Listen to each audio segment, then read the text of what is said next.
Разразилият се с главоломна сила дебат за или против отмяната на доживотните присъди без право на замяна спечели най-разгорещените свои участници зад стените на затворите. Там вътре експлозията от думи и чувства беше толкова силна, че взе и първите си жертви. Защото да се разплачеш, когато си тартор или толкова сразяващо силен, че да изкараш 27 години в килията, си е направо паднал жертва на емоциите. Ще ви покажем най-дълго излежаващите присъди у нас. Те са били осъдени на смърт чрез разстрел, но вече близо 3 десетилетия чакат за колението си. Аз се притеснявам, искам нещо първо да го прочита и тук, ако може. Добре, прочети ни го. Защото се притеснявам, разбираш. Добре. Осъден съм по времето на режима на Тодор Живков. Процесът срещу мен беше несправедливо. А най-несправедливо беше, че с указа на вице-президента бях оставен на доживотен затвор без замяна. Без замяна. Дори не беше ми направена ревизия на моето дело. И имам два въпроса към българското общество. Колко хора са осъдени с години за убийство, които са извършили убийство. И в утрешния ден отново ще са срещу тях. То искам да питам обществото. Който желае, нека да ми пише, аз ще му отговоря. На всички въпроси, каквото им това. Защото много хора катастрофи стават, какво ли не стават, дават една, 2 години, 3 години. Тези рейсови се обръщат, пак им дават 2, 3, 5, условно им дават. Тези хора не са ли пияни? Той не е ли убийство? Той искам да питам. Много деца умират. За педофилство дават една, 2 години. Той дете не са ли мъчи? Психически какво му е? И аз имам деца. И аз съжалявам какво съм завършил. Добре, разкажи ни какво си извършил. Аз не съм извършил убийството, но съжалявам за извършеното престъпление. Как не си го извършил и съжаляваш? Защото извършителите извършват убийство в кръчмата, в наше село. Кое село? Село Стефано. Двойно убийство. Не едно, двойно убийство. И идват в моята къща. И казват, бате, не дей казвай, че дето се сбихме, утре други ден да няма ли главоболие с полицията. Бях млад, не обсъждах нищо. Не мога да разсъждавах, разбираш, трезво. И сутринта те се заминават, фащат ги, удрят им по 2-3 шамара. Къде бяхте? О, бати, къде? Моята къща. Идват, питат ме, във вас ли бяха? Ако кажеш, че са във вас, заминай си. Аз на дадената си дума не мога да се отреся, разбираш, давал съм на една дума. Млад съм бил, разбираш. Ако съм сега, няма да разсъждавам така. И казах, не, първият път не, втория път не, третия път готово.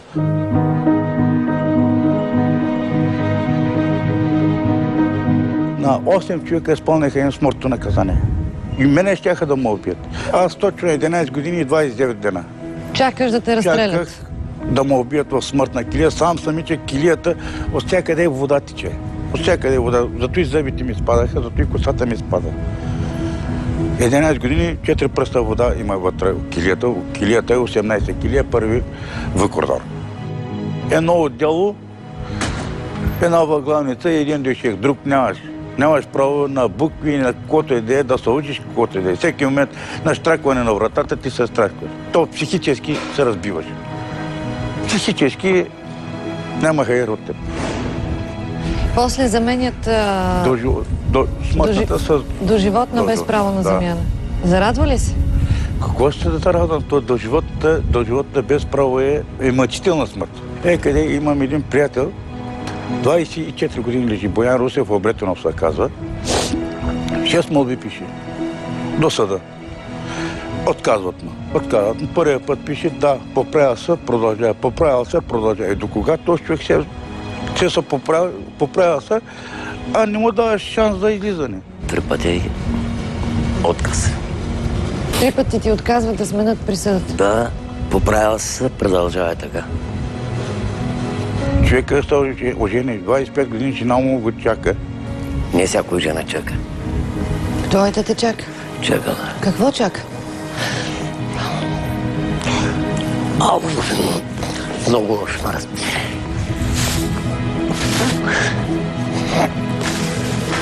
Какво мислиш? Чака.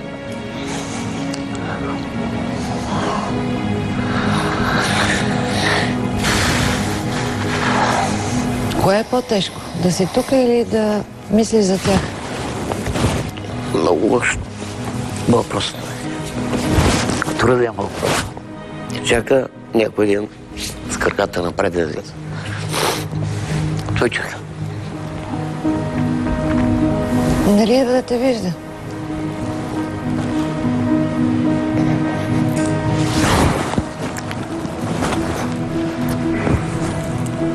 Чака това. Какво да ти кажа? Като идва на свиждане, какво си говорите? Какво да говоря си? Плаче ми за... Какво прави? Плаче. Плаче. За гората ли кази в тази пръса? Какво да мога да ти кажа? Баща ми зарад мене почина. Брат ми. И идват ми казват на мене, да, майка почина. Ами аз как се чувствах? Аз как се чувствах тогава? И не мина една седмица и майка ми, и сина ми почува 25 годишен от мъката на майка ми. Всичките ти близки са починали, докато си бил в затвора. Да. 27 години. Имах 6 братя бяхме ние, и 6 братя ми починаха. Аз останах, сестра ми остана, деца имам. И не си бил на нито едно погребение? Не съм бил никога на едно.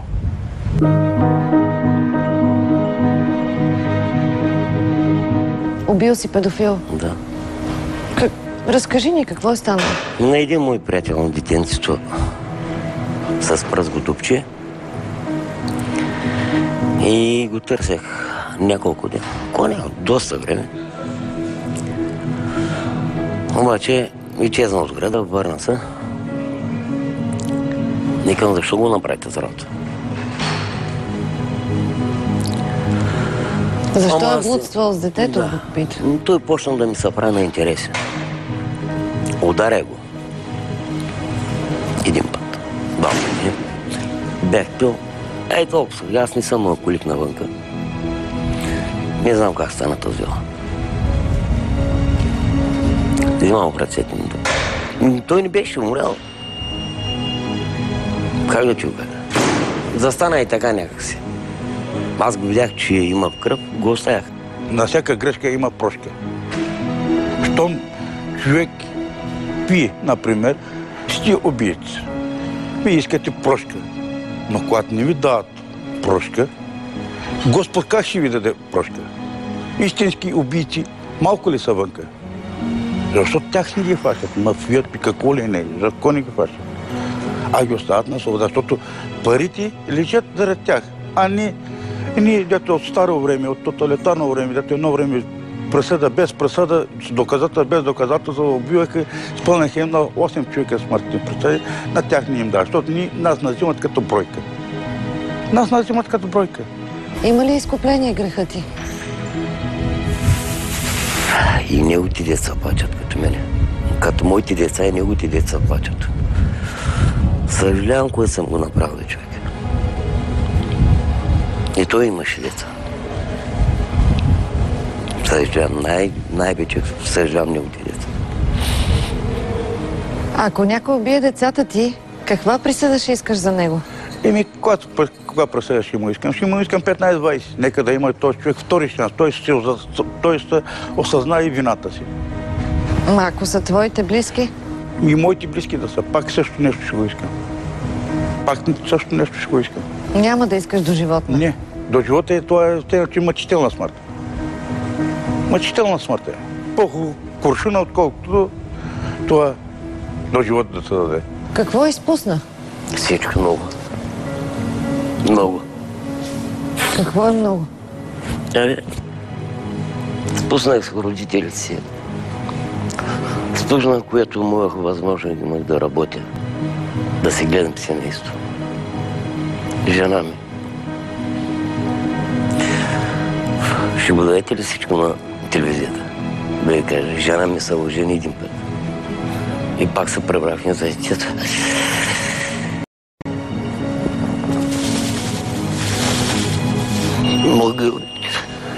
Много ги обичаш.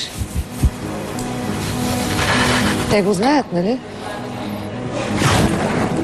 Липсва ми всичко на мен. Цялото ми сила. Всичко ми липсва. Дето казвам, чак животните ми липсват.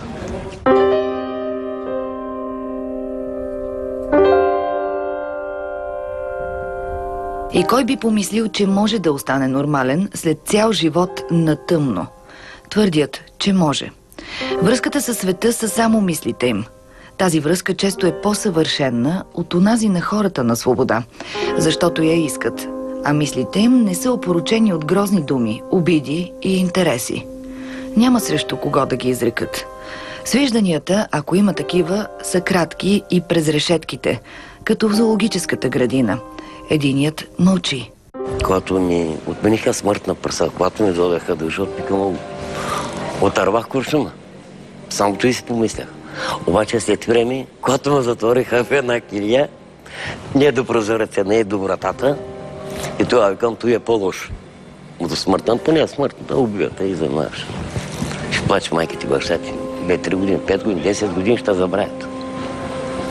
Така е мъчителна смърт. Това е в момента мъчително. Ако каже някой, че може да свикне в затвор, значи та лъжи в очите, гледа, та лъжи този човек. Коека един имам при мене, бай Васил се казва, Васил Георгиев Христов се казва, удар инсулт. Писах му до президента за указ от президента да го оставят на присъда или да го пуснат. Той инсулт не може да ходи до туалет навсякъде. С едно извинение насиля се, напикава се. Аз го гледам, къпя го, пера го, чистя го всичко. Храната му дори отивам отдолу, взимам му докарам и му сервирам дори храната. И този човек, дори президента, знаеш какво нещо е казал? Какво пише? Няма основание. Какво основание чака? И да излезе, бела не може да те направи. Да излезе, не може да убие. Да излезе, не може да краде. Налегло е. Моите години, ако е лежал някой, пусне го да видим, че направили убийство. Знаеш кога ще направи? Никога. Ама никога.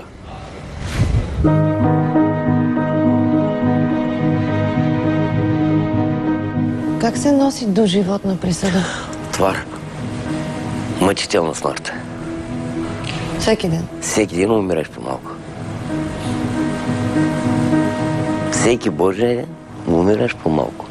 Най-много в отдел затвори аз имам най-много. 26, сега 27 ще караме. Как продължаваш? Какво правиш тук? Отивам на училище. Добро ден, тук съм тук. Какво научи в училище? Много. Не мога да чета, не мога да пиша. Вече можеш. И едно има, че аз вече не знаех да чета, не знаех да пиша. Тук се научих да пиша и да чета. И когато станах, и пастор съм в момента. Скарал съм диплома за пастор. За проповедник.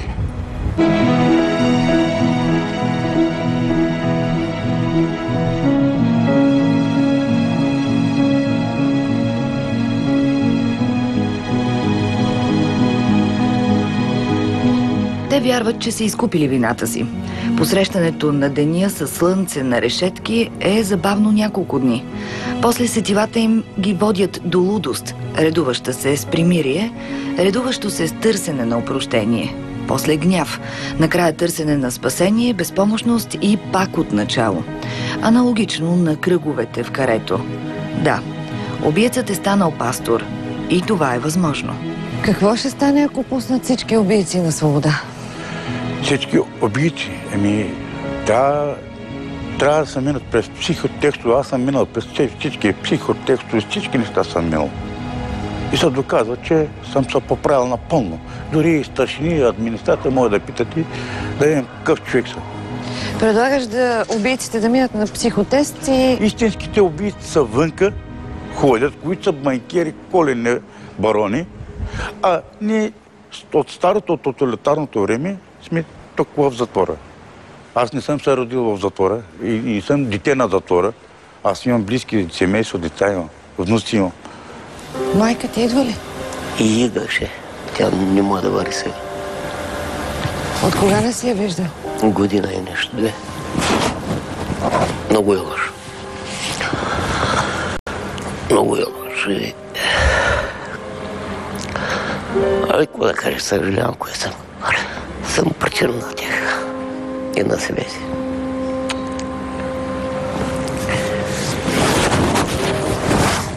Искам да стана да ни свалят тези присъди, да си дезим, да си... Сина ми го оставях на 2 годинки. Поне детето искам да я порасне при мене. Да работя, да си ги гледам аз. Те знаят, че аз не съм лош човек. Те знаят, че аз не съм лош човек. А жена ти?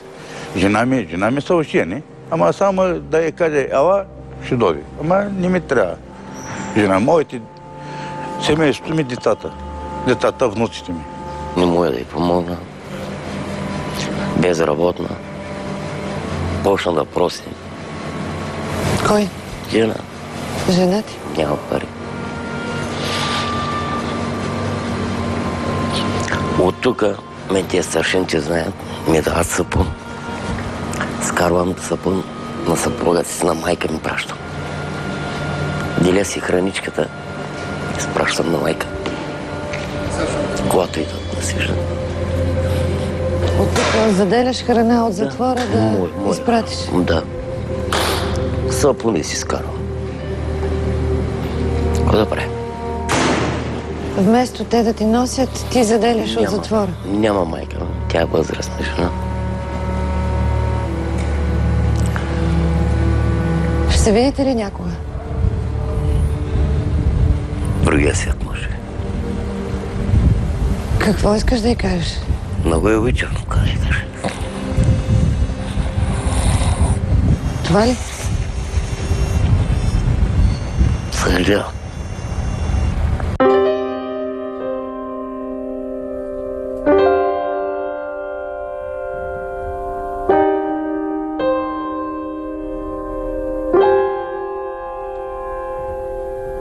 Вие гледахте Ничия земя, затвора във Варна.